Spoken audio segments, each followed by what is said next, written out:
Éducation sur Sen TV. Santé sur Sen TV. L'actualité sur Sen TV. Politique sur Sen TV. Sport sur Sen TV. Religion sur Sen TV. Culture sur Sen TV. Sen ay xibaar ci Sen TV. Mamadou Mbodj, coordonnateur du projet CNTS CGSLB MSI. Oui, nous sommes venus ici à Fatick aujourd'hui après avoir formalisé une partie du secteur informel, particulièrement les transformatrices. Nous sommes venus leur remettre du matériel pour leur permettre d'avoir de petites unités de transformation industrielle afin d'avoir une autonomie. C'est l'objet de notre descente aujourd'hui à Fatick. Je crois que c'est des machines à piler le mil, des machines à faire le soubouf, le sankhal, ainsi que d'autres machines, comme nous l'avons pu le faire dans d'autres régions du Sénégal. Voilà quoi, grosso modo. Pour le prix du matériel, c'est généralement un pactole de 10 millions par région. C'est des femmes qui appartiennent à notre centrale, la CNTS. Elles ont fait l'effort de cotiser même le Tchakof, au même titre que les travailleurs qui travaillent dans le secteur formel.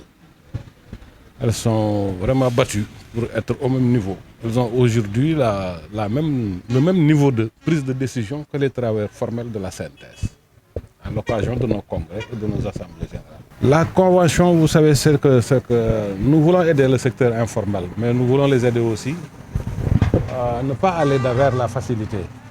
Donc nous avons signé une convention. C'est la CNTS, la section CNTS de l'Union régionale de Fatick qui sera responsable, en tout cas morale, pour la gestion de ce matériel.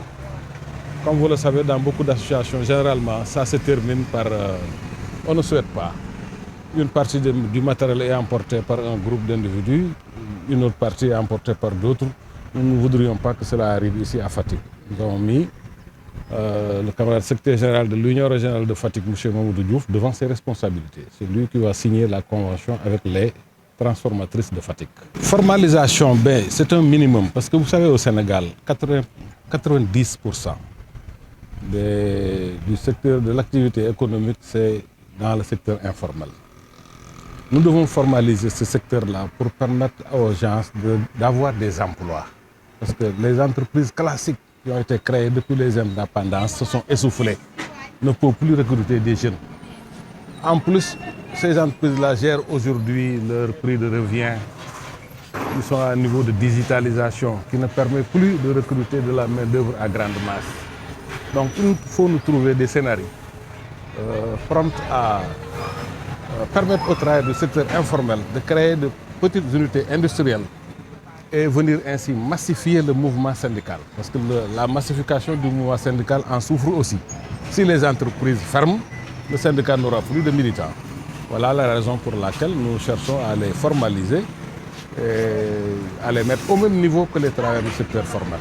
Mais nous avons tout le temps discuté avec les gouvernements, aussi bien le gouvernement qui vient de quitter que le gouvernement qui vient d'être mis en place. C'est vrai que nous n'avons pas encore totalement... Nous ne sommes pas encore totalement entrés en phase avec ce nouveau gouvernement sur le problème latent, mais nous les avons toujours soutenus. Ils en sont arrivés là parce que l'ancien gouvernement a pris des engagements qu'il n'est pas parvenu à respecter. Quand un gouvernement prend des engagements vis-à-vis des travailleurs, il faut disposer des moyens pour satisfaire ces engagements, ce qui n'est pas le cas aujourd'hui.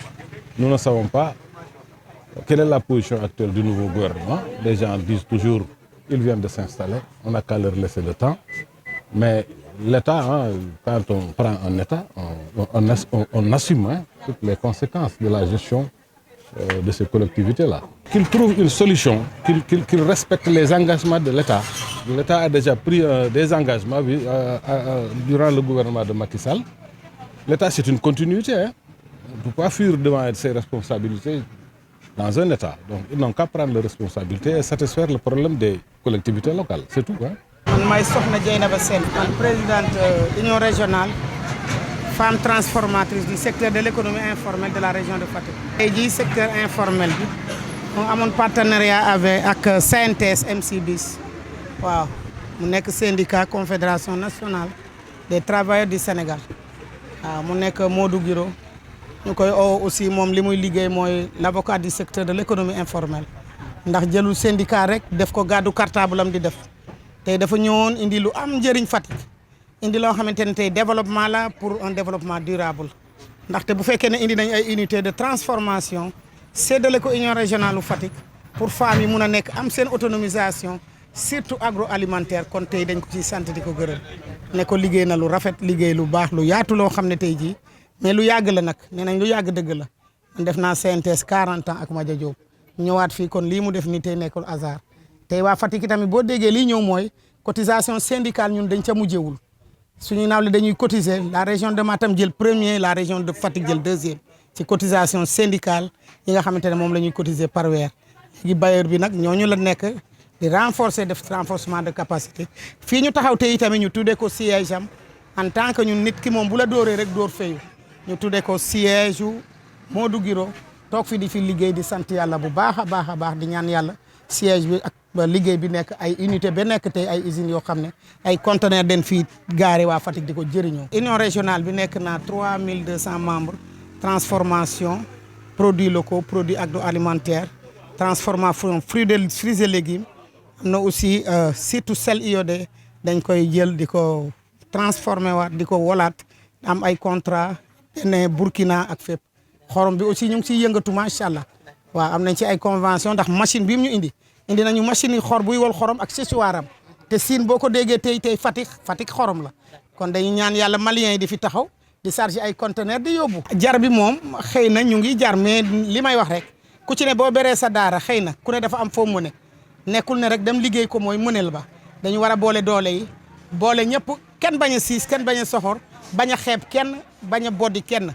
ku ne indi sa xalaat ñu de dugg ci gaal gi joowandoo kii bu amee xam-xam kii am partenaire kii am xaalis kii am leneen buñ booloo ko defe naa ne xorom Fatick day bugg di dem mais ñun de am nañ ay partenaire macha allah laf cat loo xamante ne dañuy bugg di jël si fii buñ jëdee xorom aussi ñu jël si ko ci ñun di ko yóbbu. dafa ñëw ci heure am ndaxte produit alimentaire lañ wax lekk béy li ngay di lekk li ngay béy di ko dunde kon bu ñëwee heure am aussi xorom dañ koy dunde kan mooy togg ci te defu ci xorom laaj naa leen. tonne bi moom ren ñëpp dañ béyandoo tonne bi da ngay am na 25000 30000 am na 40000 loo fay rek tonne bi am na mais am liggéey bu am doole sonn ci te jëriñoo ci baaxul. ni mu bëree ren bëreewul noonu mosul bëree noonu ñëpp a jóg ndax daaw dafa teeroon tonne bi dafa demoon ba 80000 dem ba 60000 ñëpp dem béyi léegi bëri na mais nag li koy indi mooy ñu ñaan yàlla jaaya doole fexe rek am foo jaayi rek écoulement daal mooy lëf li ak partenaire. do sant suñu secrétaire général muy Mamadou Diouf ndax liggéey naag ñun liggéey bu rafet moo yore union régionale bi mais boddiwul kenn